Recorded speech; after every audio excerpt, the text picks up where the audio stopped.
네, 안녕하세요. 저는 사비나미술관 학예실장 강재현입니다. 전시 하나를 개최하기 위해서 이 전시에 충당할 수 있는 예산 확보, 혹은 협찬, 혹은 후원, 이런 것을 진행하는 중간에 이제 계속 확보하려고 노력을 하고 있고요. 예산 확보라는 거는 큰 비용은 일단 문화예술위원회나 서울시나 문화체육관광부나 이런 쪽에 전시에 관련된 예산 지원이 있는지를 먼저 확인을 하고 기업의 협찬을 다방면으로 띱니다. 기업도 실제 비용적인 협찬금이 아니고 우리가 전시에 필요한 물품 협찬도 가능합니다. 예를 들면 이전의 전시에서는 도록을 만드는 종이를 협찬을 받은 적도 있었고요. 프린트할 수 있는 잉크와 프린트 용지를 협찬받은 적도 있습니다. 이런 식으로 그 전시에 맞는 그 기업의 어떤 그 제품이나 이미지를 조금 미술과 연결시켜서 같이 홍보할 수 있도록 최대한 노력하고 있습니다. 미술관의 지향점에 가장 초점을 두고 있습니다. 저희 사비나미술관은 시대의 빠른 변화를 포착해서 전시 기획에 반영을 하거나 그 최첨단 기술, 과학기술이 굉장히 어느 때보다 빨리 진보하고 있는데 이런 기술들을 활용한 전시를 많이 기획을 하고 있어요. 저희 사비나미술관만의 나름 차별화된 지점들은 그 매해에 어떤 이슈들이 있고 그것을 어떻게 전시로 이끌 것인지 거기에 초점을 맞춰서 전시를 기획하고 있습니다. 예를 들면 2010년도에 스마트폰이 처음 등장했어요. 1인 미디어 시대가 이제 도래했다고 하는데 도대체 이것은 그 이전의 세대와 어떻게 다를 것인지가 너무 신선했고 작가들 역시도 매우 흥미롭게 실험하는 지점들이 많았습니다. 그래서 저희가 2012년도에 SNS 아트 전시를 기획했었습니다.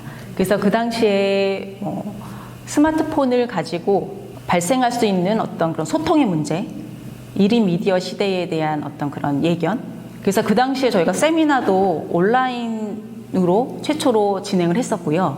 도슨트도 QR코드로 모바일로 다 진행을 했었습니다. 그런 식으로 이제 2011년에 스마트폰의 등장으로 SNS 아트를 전시를 기획을 했고 2014년도에는 3D 프린팅 앤 아트 전시를 기획을 했습니다.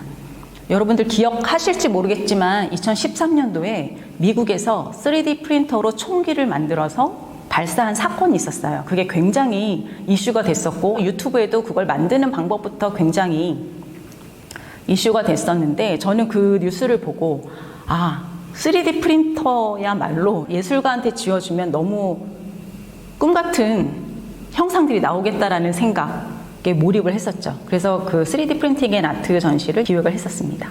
아티스트 포트폴리오라는 전시가 있었어요. 2015년?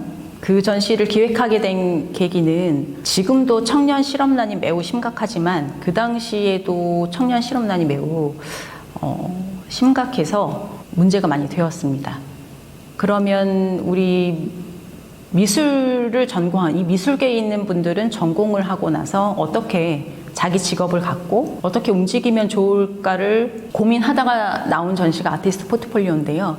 사실 미대를 졸업하고 대부분 실기하시는 분들이 많으니까 미대를 졸업하고 내가 전시를 하거나 유학을 가거나 혹은 취업을 할 때 포트폴리오가 필수라는 거는 너무 다 잘 알고 있을 거예요. 그러나 당시에는 포트폴리오를 중요하다고 얘기를 했지만 그것을 실제 볼 수 있는 상황은 없었어요. 그래서 기획하게 된 전시가 아티스트 포트폴리오고 이 포트폴리오 전시를 통해서 하나는 10년 이상 경험이 있는 이 미술계에서 왕성하게 활동하고 있는 작가들을 작품 세계를 포트폴리오로 자기가 초기 작업부터 지금까지 어떻게 했는지를 미니어처로 보여주던 그걸 드로잉으로 보여주던 아니면 그동안 했던 작품을 다 끄집어내서 보여주던 게 전시 형태로 하나를 보여줬고요.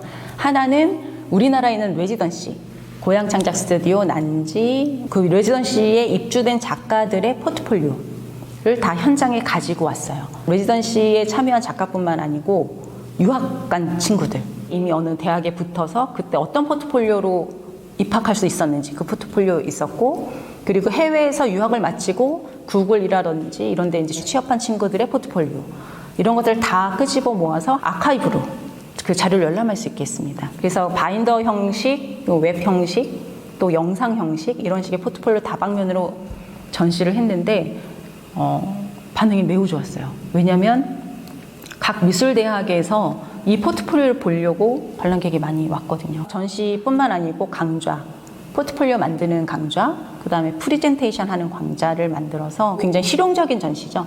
그리고 작가의 작품 세계를 한눈에 볼 수 있다는 면에서 중견 작가들의 작품 세계를 한눈에 볼 수 있게 했고, 한쪽으로는 어떤 정말 필요한 내가 눈앞에서 보고 싶었던 어떤 그런 욕구를 충족시키는 되게 실용적인 전시였던 거에서 의미가 되게 깊었고, 그리고 저희가 2019년도에는 나나랜드라는 전시를 기획을 했었어요.